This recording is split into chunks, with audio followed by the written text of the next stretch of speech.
जब से रूसी राष्ट्रपति पुतिन की विदेश मंत्री जयशंकर से मिलने की तस्वीरें सामने आई हैं, इस मुलाकात की काफी चर्चा हो रही है। इसकी एक बड़ी वजह भी है। दरअसल पुतिन आमतौर पर अपने समकक्ष राष्ट्राध्यक्ष से ही मिलते हैं, लेकिन कुछ घंटे पहले वह मुस्कुराते हुए भारत के विदेश मंत्री के सामने बैठे दिखे।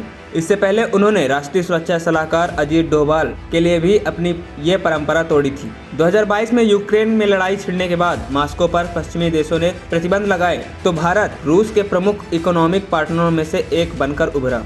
रूस ने अपने तेल का एक बड़ा हिस्सा भारत को निर्यात करना शुरू कर दिया। जयशंकर का दौरा वैसे भी खास है क्योंकि इस दौरान कुडनकुलम न्यूक्लियर पावर प्लांट पर महत्वपूर्ण समझौता हुआ है। अब प्लांट का और विस्तार किया जा सकेगा। आइए जानते हैं जयशंकर के रूस दौरे से क्या हासिल हुआ है। पहला, आधुनिक सैन्य हथियारों को मिलकर प्रोडक्शन करने पर भी प्रगति हुई है। रूसी विदेश मंत्री सर्गेई ने कहा, मॉस्को अपने सैन्य हार्डवेयर सप्लायरों में विविधता लाने के लिए भारत की इच्छा का सम्मान करता है। साथ ही भारत की उस इच्छा को भी पूरा करने के लिए तैयार है जिसके तहत देश अपने जरूरत की चीजें वहीं खुद बनाना चाहता है। दूसरा, पुतिन के साथ बैठक में जयशंकर ने कहा कि भारत रूस के बीच ट्रेड टर्नओवर इस साल $50 अरब पहुंच गया है। विदेश मंत्री ने यूरेशियन इकोनॉमिक यूनियन के साथ प्रस्तावित फ्री ट्रेड एग्रीमेंट पर भी बात की। इस समूह में रूस, अर्मेनिया, बेलारूस, कजाकिस्तान और निर्गिस्तान शामिल है। FTA पे सैद्धांतिक सहमति के बाद उन्होंने कहा कि यह जनवरी के आखिरी दिन में शुरू होगा। तीसरा, कुडनकुलम न्यूक्लियर पावर प्लांट के विस्तार पर समझौते पर दोनों देशों ने हस्ताक्षर किए हैं। कुडनकुलम भारत का सबसे बड़ा न्यूक्लियर पावर प्लांट है।